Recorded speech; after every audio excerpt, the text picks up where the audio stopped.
Welcome. It's been a while. We've skipped the last episode for the last month. I was away, so this month we have a little special edition. I thought I could make it up to you by making this episode a little bit more extensive. I will try to stick to my script here, but I have lots of recommendations for you, lots of written word. This episode is strongly themed around the love of words, of poetry, of literature, basically. Reading and writing, yeah.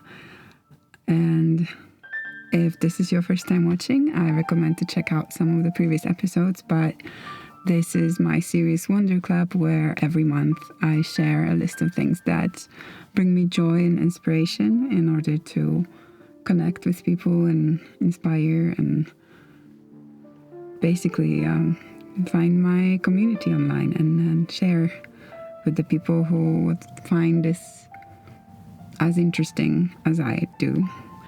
So yeah, and my name is Nika and I am an artist living in Iceland. So that's where I'm recording from as well. I'm in my car and it's sunset.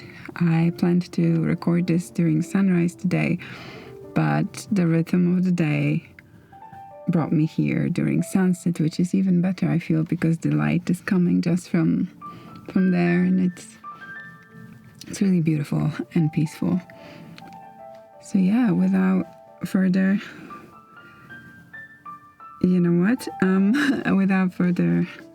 forward, let's start with the first obsession of the beginning of autumn. Since it's not a specifically monthly episode, it's like a combined version. Episode 8 and 9 together. So, the first wonder. Reading letters, personal notes, and diaries. 3 things here. First, I'd like to mention that I've become fascinated with reading published private letters, published collections of private letters, and there is something so beautiful and warm and intimate about this, and also a little bit something sinister, because we technically are reading private correspondence of someone who's no longer here with us. And this obsession of mine, this interest of mine, it started with a lecture I attended during my studies. I don't remember if it was the bachelor's or master's, but it was one of those that we were taking to an outside lecture, and we were introduced to the story of 2 men in love, secretly in love at the time. I think one of them was Polish and one of them was sick and in a sanatorium. And we went through a presentation and kind of an analysis of their letters, of their hidden love, and of the drawings that they shared. And I remember since then, unfortunately, I don't remember. I could not find who that lecture was about. This was years ago, but I still remember the feeling it left me with, and this curiosity and this curiosity and inspiration, and this kind of, I don't know, it's just interesting to observe the world through the eyes of somebody who shared something that wasn't meant to be shared with many, that meant to be either kept to themselves or just for one specific person, but yet we get to look at it, we get to analyze it. Yeah. So that's the backstory of it. And recently it resurfaced for me because I learned about this exhibition that's taking place in Warsaw. I think it is still on as you're watching this video. I think it's ending somewhere in November. This exhibition is taking place in the ALINA SZAPOCZNIKOW Foundation in Warsaw. the exhibition is it's a conversation with ALINA's artworks, and a part of it is a curated library, which features this special book. In English, the title goes, Lovely, Human, True, Heartfelt, The Letters of ALINA SZAPOCZNIKOW and Ryszard Stanisławski, 1948-1971.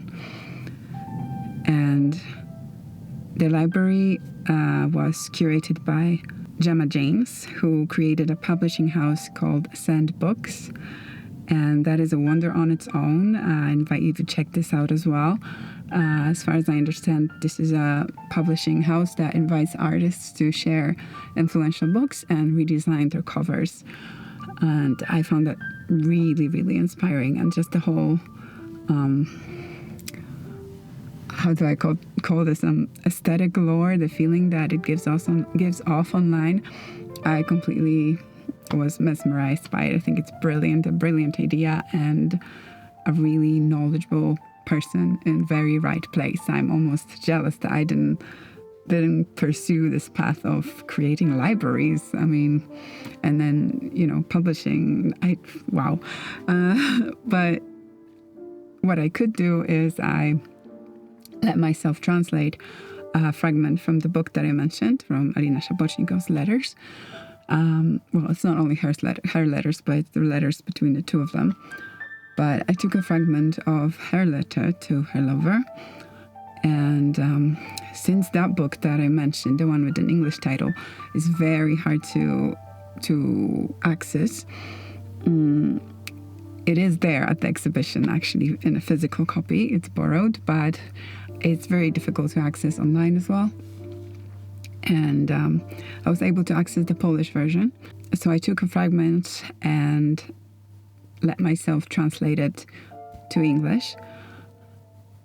And I'm very, very curious, as soon as I get my eyes on the copy in the gallery, to see how close I was to the original translation. And my dream would be to own both copies, the Polish and English one, and just kind of let myself wander between the translations and maybe meditate on the idea of who would I be if I never chose to develop in English as an adult. Because some of you might not know this, but at a certain point I've dropped Polish in a way. Like, I speak Polish, I am Polish, but to be honest, most of my adult emotional and intellectual life has been taking place in English, so that's the language I'm more comfortable in that sense.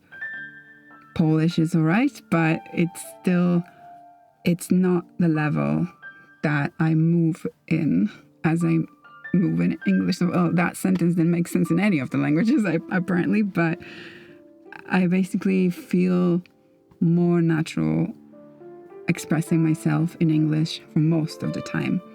But I have huge appreciations for our poetry, for our Polish poetry, and for the letters, and for these artists.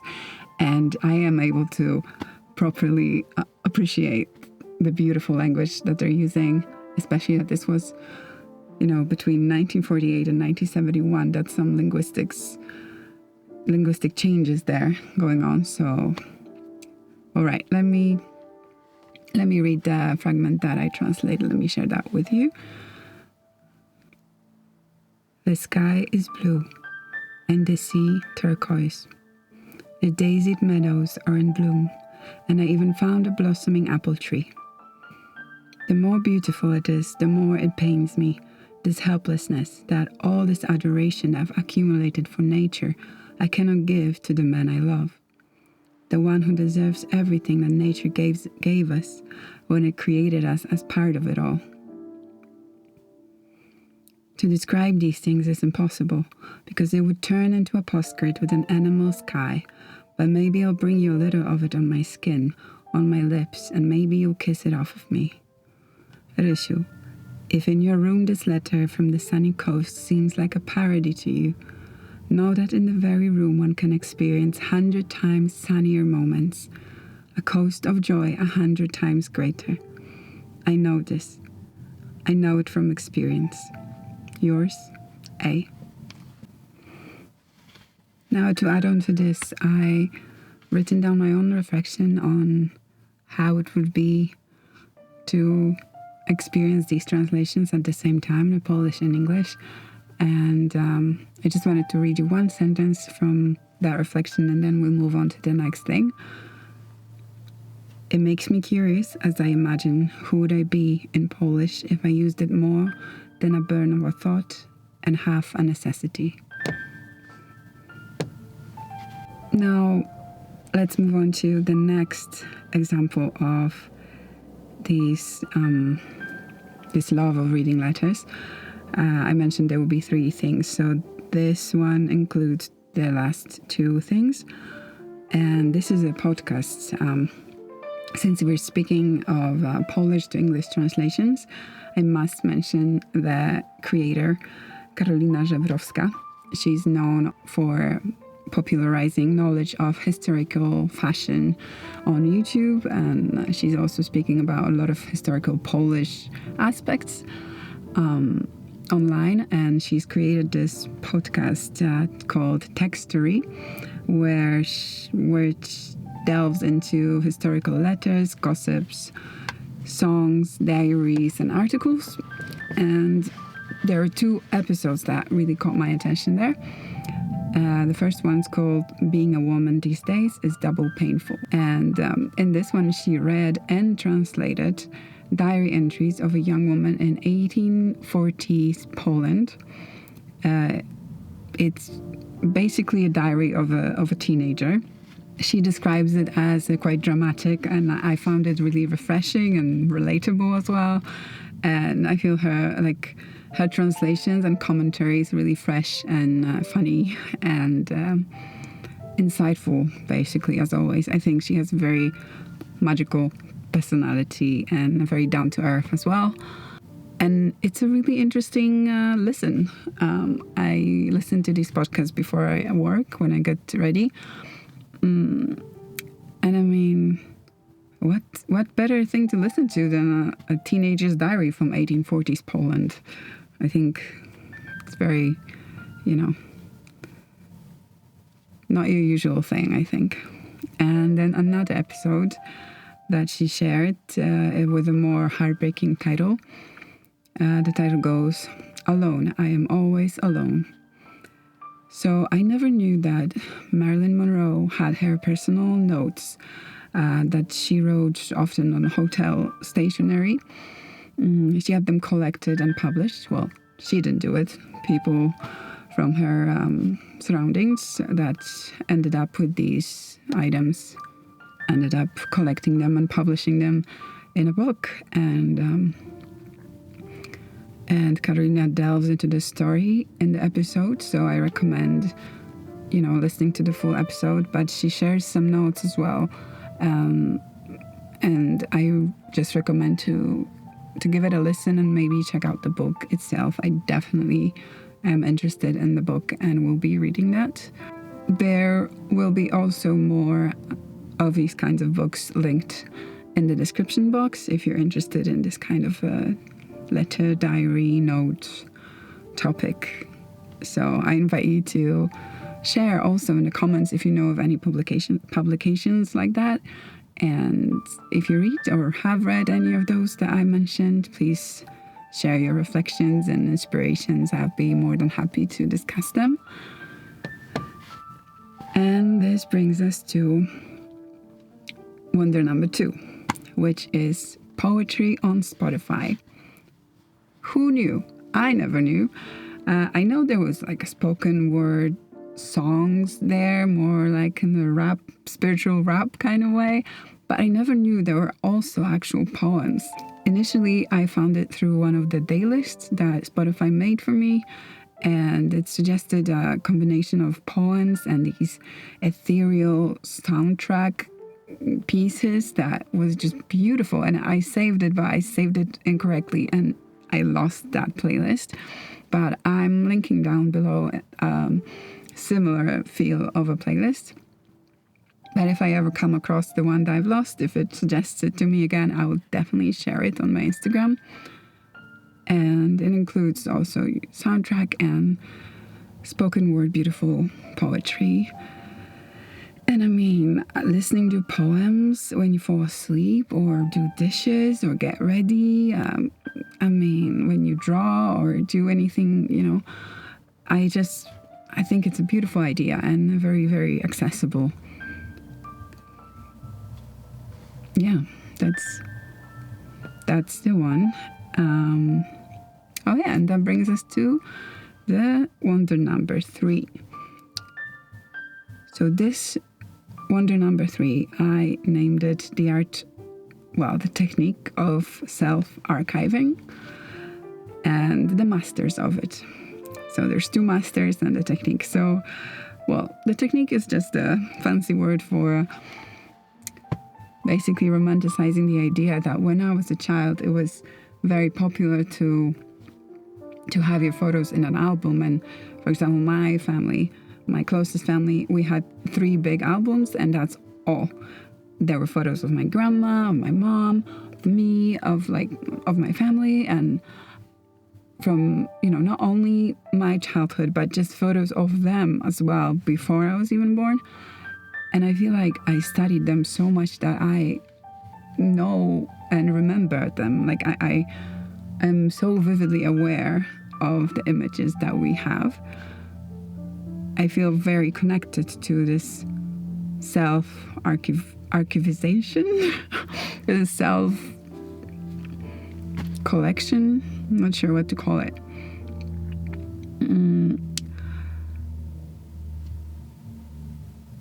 And so today, obviously, we go to Instagram with that. We either privately or publicly share a collection of memories or a collection of things we want to remember or show people. But I wanted to bring it back, and I decided to print on my Instax printer. And for now, I'm collecting them in a box, and I will be putting them with dates and names into these special albums that I bought for them. And I have to say that thinking of my childhood and how much time I spent just going through my mom's and my grandma's closets of things and memories, books and everything, I like 85% of my motivation to do this comes from me hoping that if I ever have grandchildren, my granddaughter will find me cool, that I will be a cool grandma. So,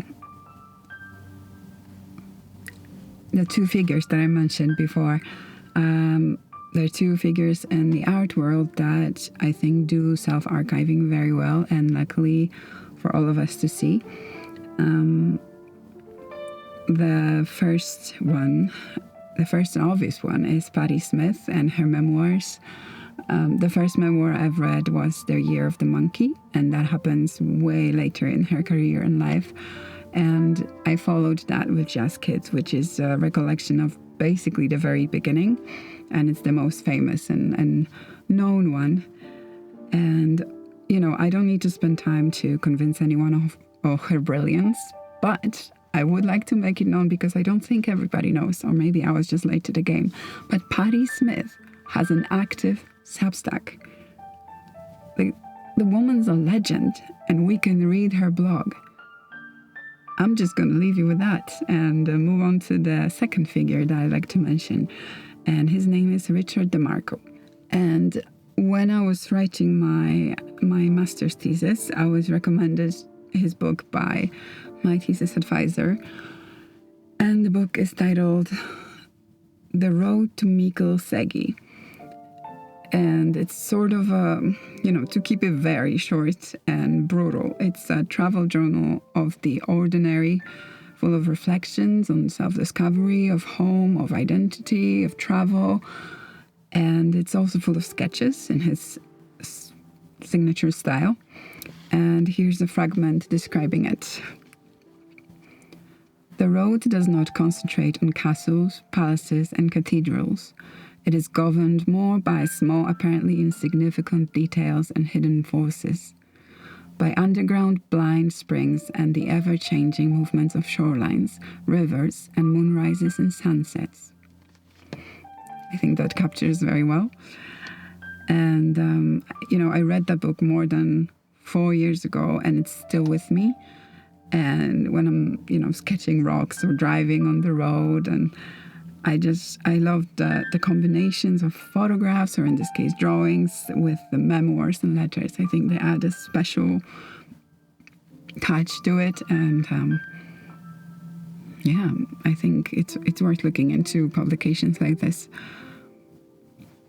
And since we talked about drawing, that would be a smooth transition into, from reading to writing, and from consuming and to creating.